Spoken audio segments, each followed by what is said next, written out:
I am really pleased to be with a longtime friend, Anita McBride, today. Anita and I served in the White House together years ago. She went on and actually served in three presidential administrations. That service culminated in her being the chief of staff to First Lady Laura Bush in the White House. Now, some might have thought that was enough experience and moved to other things. And Anita surely has done many things, but she's retained a passion for this unique role of the First Lady in the White House.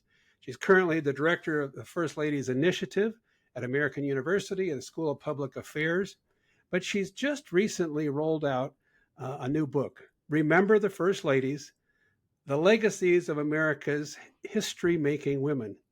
And this book is not only fascinating, but it's captured the interest of presidential libraries around the country and other groups. And I have to tell you, it's very exciting that on June 26th, here in Easton, Maryland, at the Ebenezer Theater, Anita is going to come at 4:30, and there'll be a little reception, and then there'll be a discussion and a book signing. So we're going to get a chance to have her with us here in Easton. But right now, we have her with us on the Spy. Anita, welcome.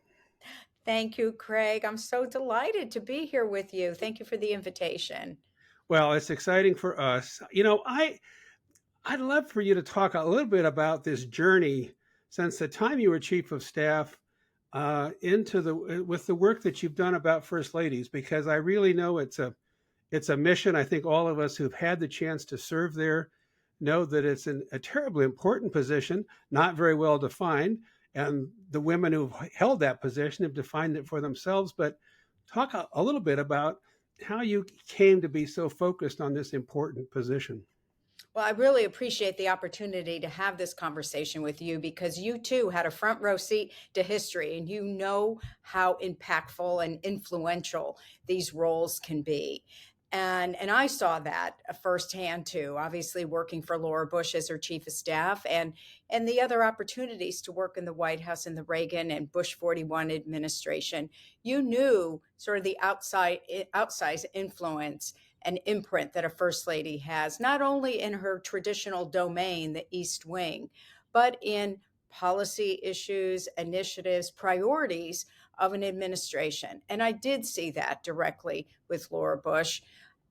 And I was not intending on making this my career, but I got approached by American University as I was leaving the White House, just saying that they were watching with growing interest the role first ladies were playing. Much more advocacy, much more out there. Certainly Hillary Clinton preceded Laura Bush.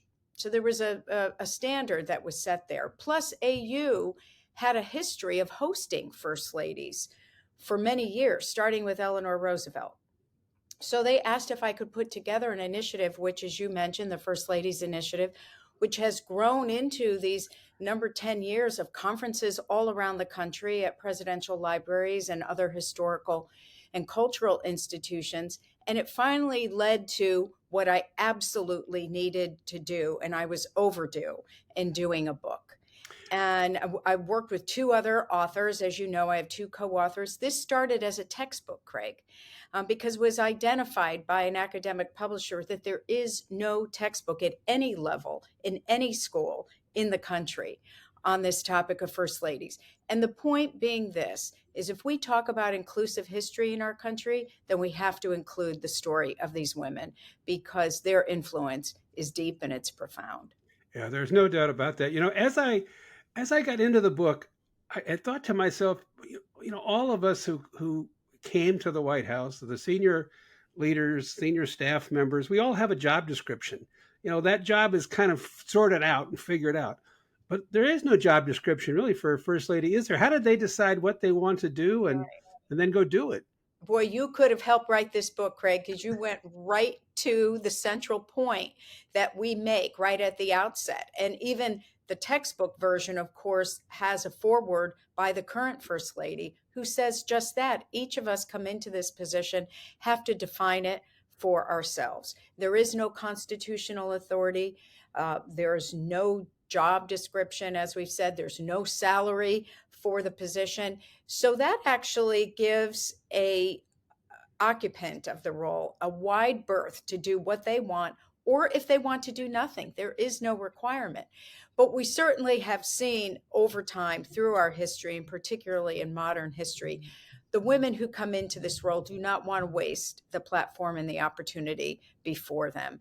So generally, it has worked best, and we identify this in the book, a couple of factors that contribute to their success. Number one, does the First Lady have the support of the President to have an activist role? We have seen examples where they have not, and it's made it very difficult for a First Lady to be successful. Two, what initiatives do they want to engage on that are authentic to them? They have some background, some knowledge in, but also are married up with the priorities of an administration. How can they be an amplifier of administration issues? It really works best when those factors are together. And then it does help to have a support system around you, a good staff, but also integration with the West Wing. I think you mentioned something that may surprise people, and that is that the First Lady of the United States does have a staff. Now, I will tell you they need a staff, but describe that. How does that work, and how many Yeah. people are there generally? Yes. Well, the first lady to have an official role, to have a paid position, staff member, was Edith Roosevelt. So we're talking not until 1901. And she hired a social secretary because she came into the White House, 5 rambunctious children. They were making major renovations to the White House, creating a executive wing, which is now we know is the West Wing, and an Oval Office, moving the president's staff out of the residence. She had a lot, and a very, very ambitious social schedule that was the principal domain of a first lady. So that was the first position. It wasn't until Jackie Kennedy that there was a press assistant. And she gave her press assistant this guidance, saying, give the press as little as possible, but do it in a nice way. She was very shy, very reticent to have her private life out in public. But we really, and then other first ladies after that began to grow the staff. But we really owe all credit to Rosalind Carter for pushing for the formal creation of the office of First Lady. First time a budget was actually assigned to an office of the First Lady. All the staff are still to this day considered staff of the president, assigned to the First Lady. But this is where we saw the staff begin to grow. She had the first policy director. She had a staff director position that was precursor to a chief of staff, which Nancy Reagan was the first to hire a chief of staff at an elevated role. As you know, the commissioned officer roles are coveted in the White House. So it's grown over time. The funny thing about Mrs. Carter, and in rereading her memoir to do the book and reading President Carter's memoir, is this was the single issue of which the Carters fought over. He campaigned on cutting the White House staff. Post-Watergate, a lot more transparency in government, smaller executive staff.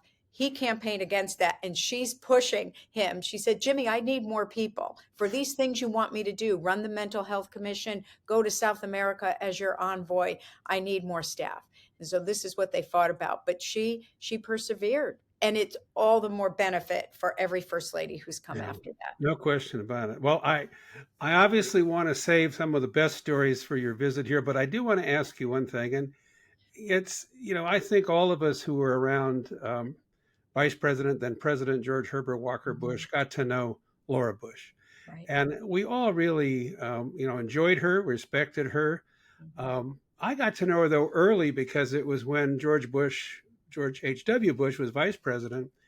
And this is a woman who was a librarian and from Texas, and suddenly is in a family where she's thrust into the limelight. And I watched I watched her grow. I watched her become more and more self-confident.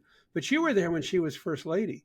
And as first lady, she just seemed to blossom. And I just kind of wonder, how did you see that transition take place from your perspective? It's so interesting you ask that, because you're absolutely right. You saw the evolution of Laura Bush in this very public role. She was typecast when she came here in Washington in 2000, after the election was finally decided. One of the first interviews She was asked by a very famous reporter, "Are you going to be like Barbara Bush, or are you going to be like Hillary Clinton?" Meaning an activist or a traditional first lady, as if she didn't have a mind of her own and couldn't be her own person. She was typecast as a shy, retiring librarian, even though she had been a very effective First Lady of Texas, really leading, helping her husband lead education reform there.